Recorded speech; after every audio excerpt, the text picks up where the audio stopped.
Evet, yasayı nasıl şehadı sayısal studiya Mevlana Şinasya Hakkani.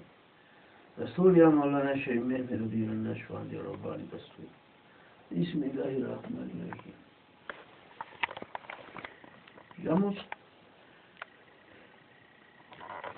que cuando morimos se forman dos cuerpos que eran cuerpo físico que va a la tierra y es muy importante que vaya a la tierra y no que se queme, y un cuerpo espiritual que se fue formando a través de nuestro trabajo. El problema está cuando la gente no tiene un cuerpo espiritual formado, porque el cuerpo espiritual requiere una formación, requiere un crecimiento.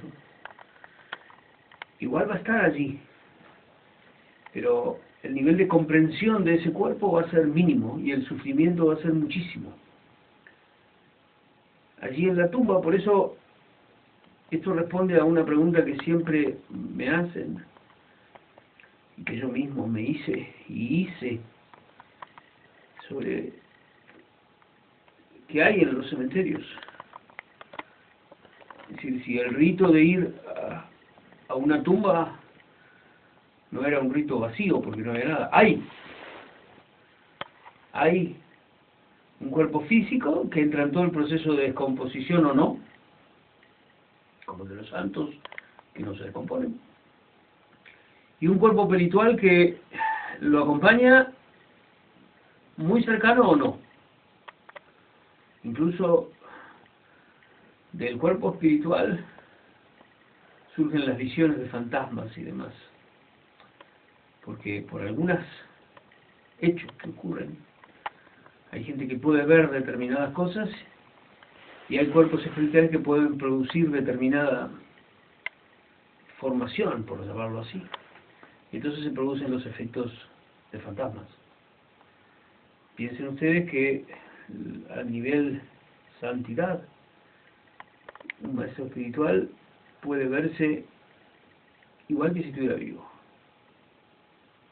Tal es la fortaleza de su cuerpo espiritual. Entonces, allí en la tumba hay un cuerpo que queda acostado y otro que queda o aprisionado con ese o libre, dependiendo de qué. Dependiendo de factores que se desarrollan en la vida, no en la muerte. Se desarrollan aquí, ahora, con nuestras posibilidades y nuestro tiempo. Y cuanto más es la lucha contra la importancia personal y cuanto más es el trabajo hacia afuera y no hacia uno, no digamos hacia afuera, no hacia el ego de uno, sino hacia el sostén de todo lo demás, más fuerte es el cuerpo espiritual y más débil es cuando uno más se concentra en sí mismo. Y el sufrimiento es mayor. Para los que alguna vez estuvieron en una cama de hospital, es una fiesta una cama de hospital al lado de lo que es ahí. Para los que alguna vez estuvieron presos, es una fiesta inimaginable estar preso al lado de lo que significa estar allí. Con un cuerpo que se descompone, que se pudre, sin ninguna instrucción espiritual, con todos los deseos y los usos del cuerpo espiritual, y el castigo rondándonos constantemente, que a veces llega inmediatamente según el grado de maldad que hayamos tenido en esta tierra, y otras veces simplemente nos está ahí esperando, y eso es un tiempo muy largo hasta el juzgamiento, muy largo. Y a pesar de que en esta época es corto porque el juzgamiento está cerca, es larguísimo. Unas horas allí es de una truculencia aterradora, un terror absoluto. Si la gente pudiera estar un instante en esa situación, cambiaría toda su vida. Pero precisamente, el paso primero de la creencia, la primera estación de la creencia, es creer allí, en la resurrección y en el día del juzgamiento. Y para eso no hay que estar y probar, sino que hay que creer precisamente. Y creyendo eso es donde uno hace el trabajo aquí para ese momento. Entonces allí hay dos cuerpos. Así que cuando uno va a visitar a la tumba de alguien, el cuerpo espiritual siente, ve y percibe. Eso era lo que Maulana decía, es como correr una cortina. Por supuesto, el cuerpo espiritual no puede comunicarse con nosotros, salvo excepciones muy especiales. No puede. Entonces, pero el ir beneficia, ayuda. Cuando vamos y leemos, ahora entiendo, cuando vamos y leemos el Yasin, por ejemplo. El Yasin, claro, es un limpiador. Alguien está yendo a leer el Yasin por esa persona que está allí.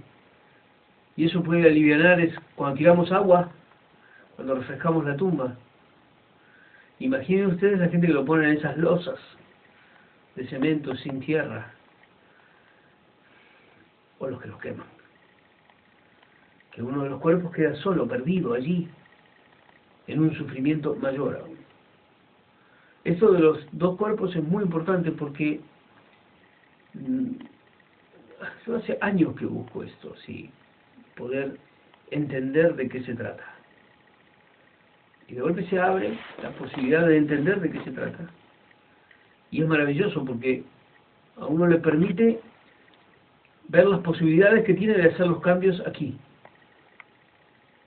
ahora. No después, porque después no hay opción. Después hay un cuerpo que se pudre o no, y un cuerpo que acompaña con sufrimiento, mucho, poco, depende de lo que hayamos hecho aquí.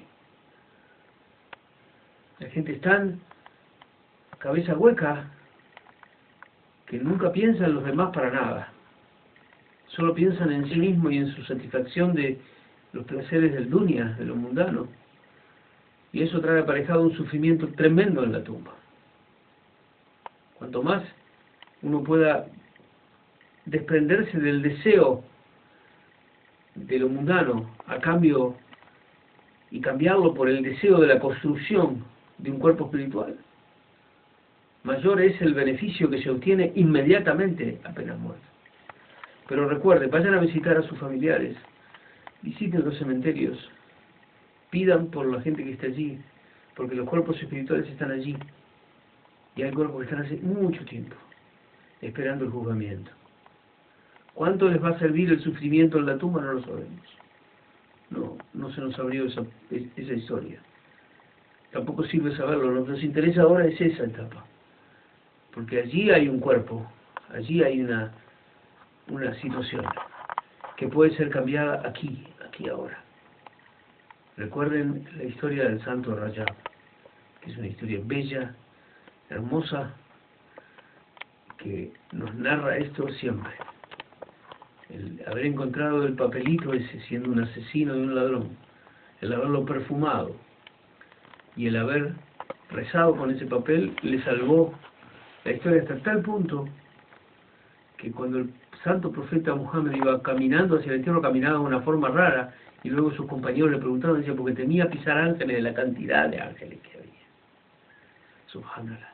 Aquí es la posibilidad de cambio. Después está eso. Para los que dicen no hay nada, esta es la respuesta. Sí hay. Sí hay. Sí hay.